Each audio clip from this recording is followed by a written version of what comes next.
Black सी का नाम सुनते ही सबसे पहले ख्याल हमारे जहन में ये आता है कि आखिर इसका नाम काला क्यों पड़ा। कहीं इसका पानी काला तो नहीं। लेकिन जैसा आप सोच रहे हैं ऐसा बिल्कुल भी नहीं है, क्योंकि इसके नाम के पीछे कुछ और रीजंस रिस्पॉन्सिबल हैं। नाम की तो छोड़िए, यह समुद्र अपने आप में एक मिस्ट्री है। इसके अंदर न जाने कितने ऐसे रहस्य समाये हुए हैं जिन पर से आज तक कोई भी पर्दा नहीं उठा पाया है, क्योंकि यहाँ अंडर वाटर रिवर, बड़े बड़े जहाज और 100 साल से भी ज्यादा पुरानी डेड बॉडीज प्रिजर्व हैं, वो भी बिल्कुल फ्रेशनेस स्टेज में। इन्हें देखकर ऐसा लगता है जैसे कि कल ही उनकी डेथ हुई हो। तो आखिर ऐसा कैसे हो सकता है? क्या ब्लैक सी नॉर्मल सी जैसा नहीं है? आखिर इसमें ऐसी क्या खास बात है? आइए डिटेल्स में जानते हैं। काला सागर यानी ब्लैक सी रहस्यमयता और इतिहास से घिरा एक अमेजिंग वाटर एरिया है। यह समुद्र अपने आप में एक मिस्टीरियस प्लेस है, जहां पानी की गहराइयों में कई unsolved mysteries and amazing stories छिपी हुई हैं।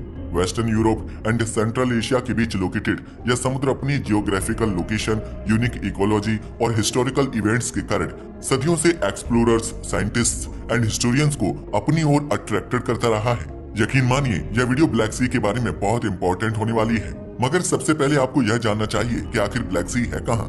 तो बताते चले कि ब्लैक सी यूरोप और एशिया के बीच लोकेटेड एक इम्पोर्टेंट सी है। यह ईस्ट में रूस और जॉर्जिया, वेस्ट में बुल्गारिया और रोमानिया, नॉर्थ में यूक्रेन और साउथ में तुर्की से घिरा हुआ है। ब्लैक सी मेडिटेरेनियन सी से बॉस्फोरस स्ट्रेट के चैनल से जुड़ा हुआ है, जो इसे एशिया और यूरोप के बीच एक मेजर ट्रेड रूट बनाता है। अगर देखा जाए तो ब्लैक सी की लोकेशन भी बाकी समुद्रों की तरह इम्पोर्टेंट है, जो ब्लैक सी को किसी दूसरे समुद्र से अलग नहीं करती, बल्कि इसकी कुछ ऐसी यूनिक थिंग्स हैं जो हमें सोचने पर मजबूर कर देती हैं कि आखिर ब्लैक सी ऐसा क्यों है। इस समुद्र का बिहेवियर हमेशा से ही साइंटिस्ट्स के लिए एक हैरान करने वाला विषय रहा है, जैसे कि इसका पानी। ब्लैक सी का पानी एक लेयर में नहीं बल्कि मल्टी लेयर्स में डिवाइडेड है, जिसके कारण इसे मैरोमेक्टिक भी कहा जाता है। ब्लैक सी में मौजूद इन पानी की लेयर्स को आप आसानी से देख सकते हैं, लेकिन इन्हें देखकर आप हैरान रह जाएंगे, क्योंकि इनमें से कोई भी लेयर एक दूसरे में मिक्स नहीं होती। केवल इतना ही नहीं, और भी कई कारण हैं जो ब्लैक सी को अदर वाटर बॉडीज से यूनिक और अपार्ट बनाते हैं, जैसे कि पानी हाइड्रोजन और ऑक्सीजन के कॉम्बिनेशन से बनता है। समुद्र के पानी में ऊपर की सरफेस से लेकर नीचे तक ऑक्सीजन होती है और यह एक फ्लो में मोशन करती है, जिसके कारण पानी में रहने वाले लिविंग ऑर्गेनिजम्स जिंदा रह पाते हैं। वे समुद्र के पानी से ही ऑक्सीजन लेते हैं, लेकिन ब्लैक सी में ऐसा कुछ भी नहीं है। इनफैक्ट ब्लैक सी में जितनी ज्यादा गहराई होगी, इसका एनवायरमेंट उतना ही स्कैरी होता जाएगा। और तो और ब्लैक सी के बॉटम पर ऑक्सीजन है ही नहीं। जी हाँ, आपने बिल्कुल सही सुना। ब्लैक सी की ऊपरी सरफेस यानी कि करीब 150 मीटर तक के हिस्से में ही ऑक्सीजन है, जहाँ पर सी क्रिएचर्स रह सकते हैं। जैसे जैसे आप नीचे जाएंगे, इसके पानी से ऑक्सीजन गायब होती जाएगी। करीब 150 मीटर की इस लेयर के नीचे वाले हिस्से को ब्लैक सी का एलियन वर्ल्ड कहा जाता है। असल में काला सागर की एक और मिस्ट्री इसका पिकुलियर इकोसिस्टम्स है।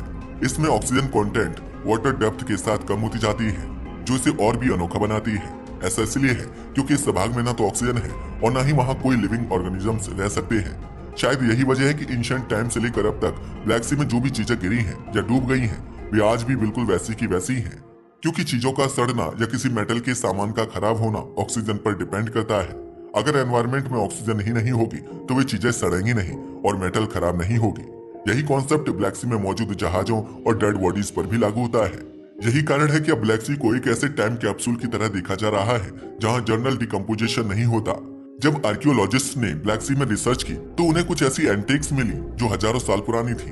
हैरानी की बात यह है कि ये वस्तुएं आज भी देखने में ऐसी लगती हैं जैसे मानो कल ही वे ब्लैक सी में डूबी हों। ब्लैक सी की इस यूनिक स्ट्रक्चर का मरीन लाइफ पर भी डीप इम्पैक्ट पड़ा है।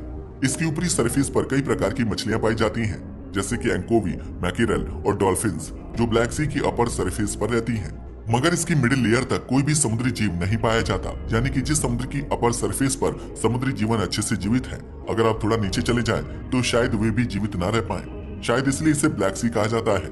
लेकिन इसके नाम के पीछे कुछ और थ्योरीज भी दी गई हैं। कई अजम्पशंस के अकॉर्डिंग इस समुद्र की गहराई में एक ऐसा स्तर है जहाँ ऑक्सीजन की कमी के कारण जीवन पॉसिबल नहीं है। यही नहीं, समुद्र के इस हिस्से में किसी भी प्रकार की बायोलॉजिकल एक्टिविटी नहीं होती और इसे अक्सर डेड जोन कहा जाता है। माना जाता है कि इस एरिया में प्रवेश करने वाले जहाज या तो गायब हो जाते थे या उन्हें कभी देखा नहीं जाता। यही वजह है कि इस सागर को डार्क एंड मिस्टीरियस माना गया। यही नहीं, ये आज से नहीं बल्कि सदियों से रहस्य बना हुआ है। इतिहास के पन्नों में झांके तो यह समुद्र कई वॉर्स और एम्पायर्स का विटनेस रहा है। फिर चाहे वो ancient Greek, Roman and Ottoman empires के समय से यह इंपॉर्टेंट सी रूट्स रहा है जहां ट्रेड एंड वॉर के कारण कई जहाज समुद्र में समा गए और फिर समय के साथ इन जहाजों के रिमेन्स इस काले सागर की गहराइयों में विलीन हो गए, जो आज भी डाइवर्स एंड हिस्ट्री बफ्स के लिए सोर्स ऑफ एक्साइटमेंट है। दरअसल प्राचीन समय में जब ब्लैक सी से ट्रेड किया जाता था तो सीलर्स को यहाँ के डीप एंड डेंजरस स्टॉर्म्स का सामना करना पड़ता था। इस समुद्र का मौसम इतना अनसर्टेन था कि कब यहाँ तूफान आएगा और कब शांत हो जाएगा इसका कोई अंदाजा नहीं लगाया जा सकता था। इस कारण से उन्होंने इसका नाम ब्लैक सी रख दिया, लेकिन यह तो बस ब्लैक सी के नाम की मिस्ट्री थी। इसके अलावा और भी बहुत कुछ है जो आज भी एक मिस्ट्री बनी हुई है, जिसमें सबसे पहले आती है नोआस आर्क। आपने भी सुना होगा कि ब्लैक सी के अंदर नोआस आर्क को देखा गया है, लेकिन आखिर यह नोआ कौन था? इसका पता लगाने के लिए हमें बाइबल को देखना होगा। बाइबल में ही नोआ का जिक्र मिलता है। बाइबल में बताया गया है कि एक बार गॉड इस पूरी दुनिया को खत्म करना चाहते थे, जिसके लिए उन्होंने नेचुरल डिजास्टर यानी बाढ़ का सहारा लिया।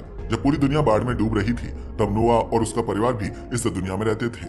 इस टेरिबल ट्रेजेडी में सब कुछ डिस्ट्रॉय हो गया, यहाँ तक कि दुनिया में मौजूद सभी जीव जंतु और मानव जाति का भी डिस्ट्रक्शन हो गया। यदि कोई बचा तो वह थे नोआ एंड हिज फैमिली। तब गॉड ने नोआ को एक आर्क यानी एक बड़ी नाव बनाने के लिए कहा था ताकि वे फ्लड से सेफ रह सके।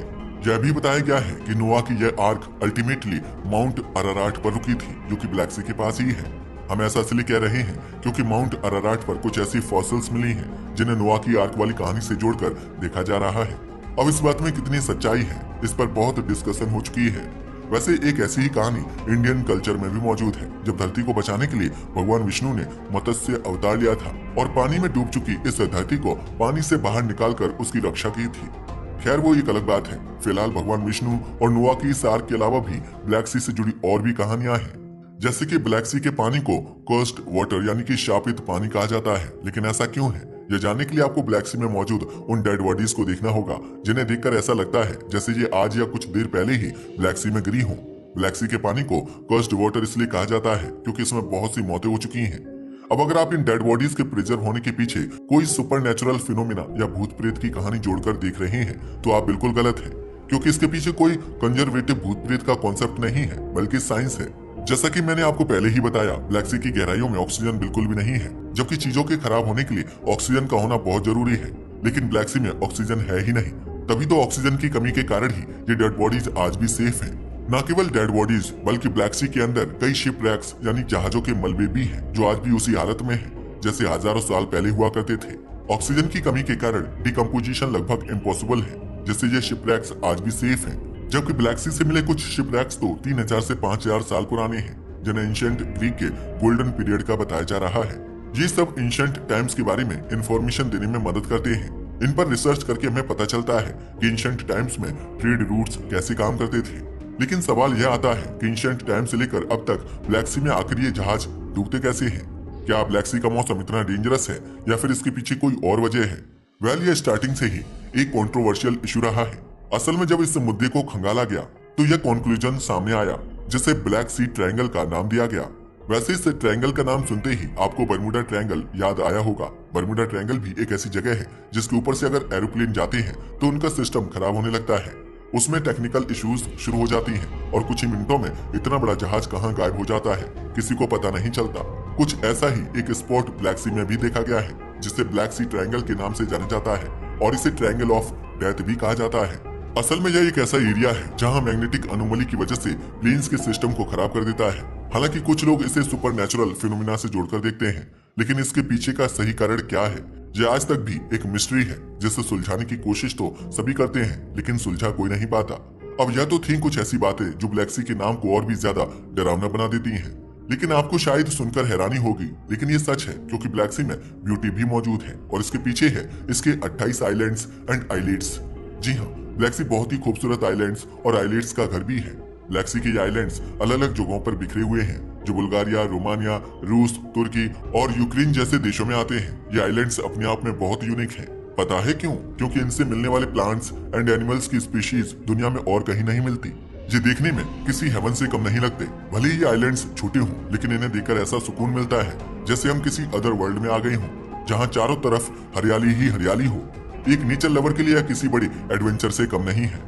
ब्लैक सी की एक और खूबसूरत चीज है इसके नीचे बहने वाली अंडर वाटर नदी। यह ब्लैक सी का सबसे बड़ा रहस्य है और इस अंडर वाटर नदी को दुनिया की बड़ी अंडर वाटर नदियों में से एक माना जाता है। यह नदी ब्लैक सी में मौजूद सेडिमेंट्स को ले जाती है प्रेजेंट में ब्लैक सी की यह अंडर वाटर नदी इसकी सरफेस पर मौजूद मरीन लाइफ को सस्टेन कर रही है। ब्लैक सी की इस अंडर वाटर नदी में डूबे हुए शिपरेक्स सेफ हालत में मिले हैं, यहाँ तक कि डेड बॉडीज भी प्रिजर्व हैं। इन सब बातों को सुनकर शायद आपको हैरानी होगी, लेकिन इनके अलावा भी ब्लैक सी का एक ऐसा राज है जिसे आज तक कोई नहीं सुलझा पाया है। जी हाँ, हम बात कर रहे हैं एटलांटिस की। ये एक ऐसा शहर है जिसे माना जाता है कि यह ब्लैक सी में डूब गया था।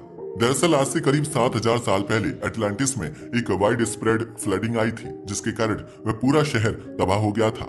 इस पर बहुत रिसर्च की जा चुकी है। कुछ साइंटिस्ट्स का मानना है कि प्लेटो ने जिस एटलांटिस के बारे में बताया था वह ब्लैक सी के आसपास ही हो सकता है। बताते चले famous under water archaeologist Robert Ballard, जिन्होंने टाइटैनिक का मलबा खोजा था, ने ब्लैक सी के नीचे भी काफी रिसर्च की है। उनकी एक रिसर्च में कुछ ऐसे रिमेन्स पाए गए हैं जो हमारे घरों और खेतों के जैसे दिखते हैं। हालांकि इस थ्योरी को अभी कोई सॉलिड कन्फर्मेशन नहीं मिली है, लेकिन एटलांटिस का ब्लैक सी में होना एक पजल के टुकड़ों की तरह है। केवल एटलांटिस ही नहीं, साइंटिस्ट का मानना है कि ब्लैक सी में एक एंशिएंट ग्रीक सिटी भी मौजूद है। जब ब्लैक सी का पानी बिल्कुल साफ होता है तो इसके बॉटम से आप एंशिएंट ग्रीक के पिलर्स देख सकते हैं, जो यह प्रूफ देते हैं कि पुराने समय में वहां पर लोग रहते होंगे। साथ ही समुद्र की गहराइयों में की गई खोज से कुछ ऐसे सिक्के मिले हैं जो ग्रीक सिविलाइजेशन के माने जाते हैं, लेकिन साइंटिस्ट अभी यह स्पष्ट नहीं कर पाए हैं कि यह सिटी पानी के अंदर है या फिर जमीन पर मौजूद थी। इन सब के अलावा ये भी बताया जाता है कि ब्लैक सी में 2 अंडर वाटर टनल्स मौजूद हैं, जो प्रेजेंट में रोमानिया और बुल्गारिया से शुरू होकर तुर्की तक जाती हैं। ऐसा माना जाता है कि एंशिएंट टाइम्स में लोग इन टनल्स का यूज करके अपने एनिमल्स को ऑटोमन एम्पायर या एशिया माइनर में ले जाते थे। अब ये टनल्स कैसे बनी और इन्हें किस ऑब्जेक्टिव से बनाया गया था, यह आज भी एक मिस्ट्री बनी हुई है। 1980 में कुछ वर्कर्स ने इन टनल्स की सर्च की थी। इन टनल्स का ऑब्जेक्टिव जो भी रहा हो, लेकिन इतना तो तय है कि एंशिएंट टाइम्स के लोग हमसे ज्यादा एडवांस्ड टेक्नोलॉजी डेवलप कर चुके थे। इसके अलावा ब्लैक सी में एक अजीबोगरीब ग्रीन लाइट भी देखी गई है। इतना ही नहीं, ब्लैक सी में मछली पकड़ते हुए कुछ फिशरमैन का कहना है कि यहाँ पर कभी कभी कुछ घटनाएं तेजी से और अचानक होती हैं, जो यहाँ के छोटे छोटे आइलैंड्स, जहाज और पक्षियों के झुंड को समुद्र में खींच लेते हैं। और इसका एक एग्जाम्पल 1944 में देखा गया था, जब एक शिप अचानक गायब हो गया था। इस जहाज के गायब होने से पहले हरे रंग की चमकीली बॉल दिखाई दी थी। अब यह जहाज कहाँ गया और यह ग्रीन लाइट कहाँ से आई, इस बारे में हर कोई जानना चाहता है, लेकिन अभी तक किसी के पास इसका जवाब नहीं है। फिलहाल रिसर्चर्स इस वाटर बॉडी पर लगातार रिसर्च कर रहे हैं और नई नई इंटरेस्टिंग डिस्कवरीज सामने ला रही हैं।